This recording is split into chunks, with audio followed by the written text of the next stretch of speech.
জনপ্রিয় সামাজিক সংগঠন রাইট টু ওয়ার্ক বাংলাদেশ। আমরা সবসময় মানুষের ভিতরে অ্যাওয়ারনেসটা বেশি করি। আপনারা জানেন যে আমাদের বাংলাদেশের সবচেয়ে বড় সমস্যা হচ্ছে মানুষের মধ্যে কোনো সচেতনতা নাই।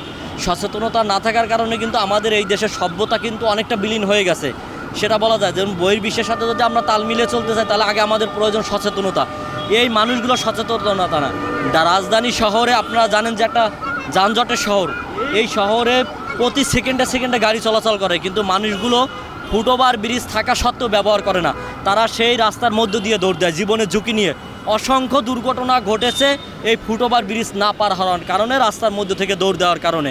তো পরে দেখা যাচ্ছে যে ড্রাইভারটা অন্যের উপরে পড়ে, কিন্তু মানুষ মারা যায় নিজেরই ইচ্ছায়, কিন্তু ড্রাইভারটা পড়ে যারা নিরীহ। এই শাহবাগ মোড়ে আপনারা জানেন যে এখানে একটি মেডিকেল রয়েছে, তারপরে এই ঢাকা বিশ্ববিদ্যালয়, ঢাকা মেডিকেল, এই জায়গাটা অত্যন্ত ঝুঁকিপূর্ণ। প্রতিনিয়ত এই জায়গাটা কিন্তু দুর্ঘটনা ঘটে এবং মানুষও মারা যায়। সেই জায়গাটা আমরা দাঁড়িয়েছি আমাদের টিম সহ, এখানে আমরা সকাল থেকে অ্যাওয়ারনেস করতেছি মানুষের মধ্যে, যাতে রাস্তার মধ্য থেকে দৌড় না দেয়, রাস্তা বের হতে যাতে ফুটওভার ব্রিজ ব্যবহার করে।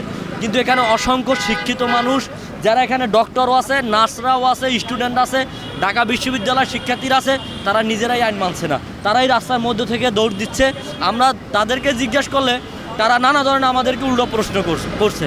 আমরা যদি একটু সচেতনতা অবলম্বন করি, তাহলে কিন্তু আমরা সবসময় ভালো থাকতে পারি। এই সচেতনতার অভাবেই কিন্তু আসলে নানা ধরনের সমস্যা আমাদের সৃষ্টি হচ্ছে, এইটাই সবচেয়ে বড় কথা। তারপর এই যে পলিথিন বলেন, বজ্র বলেন, বোতল বলেন, এগুলো রাস্তায় খায় ফেলে দিচ্ছে। বহির্বিশ্বে দেখা যাচ্ছে এগুলো তারা ডাস্টবিনে রাখে, আর বাংলাদেশে বাঙালি যেখানে খায় সেখানেই পায়খানা করে, একটা কথা আছে না, সেখানেই ফেলে দেয়। এই স্বভাবটা আর আমাদের ভালো হলো না।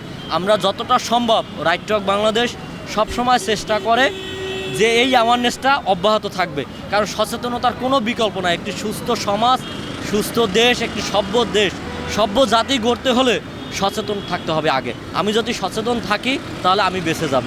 পুলিশের পক্ষ থেকে অনেক সময় দেখা যাচ্ছে যে বলা হয় যে এই ফুটওভার ব্রিজ ব্যবহার করার জন্য, কিন্তু আমরা যত সামাজিক কাজ করি কিন্তু আমাদের সাথে অনেক সময় তাদেরকে পাই না।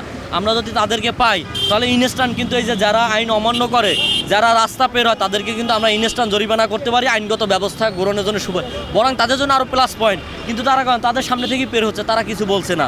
তারা এইভাবে তাদের সামনে থেকে শুধু তাদের যে এই যে যানবাহন সামলানো এটাই দায়িত্ব না। পুলিশ বাহিনী কি জনগণের বন্ধু, জনগণ পুলিশের বন্ধু। রাষ্ট্রের নিরাপত্তার জন্য কাজ করে কারা? পুলিশ বাহিনী। সেই পুলিশ বাহিনী যদি চৌকস হয়, যদি দায়িত্বশীল হয়, তাহলে দেখা যাচ্ছে যে মানুষ আরও নিয়মকানুন শিখবে। আর একটা বিষয় হচ্ছে কি, মানুষের ভিতরেই আসলে সচেতনতা নাই, মানুষ ওই খামখেয়ালি করে, উল্টোপাল্টা করে। আমাদের সাথে অনেকে খারাপ ব্যবহার করছে। আমরা মানবিক কাজ করি, সমাজের জন্য কাজ করি, আমাদের সাথেই খারাপ ব্যবহার করে। তাহলে মনে করেন আসলে কি আমরা কোনো সভ্য মানুষ হতে পারছি? এলো খবরের কাগজ, নিখাদ, নির্ভীক, নিরপেক্ষ।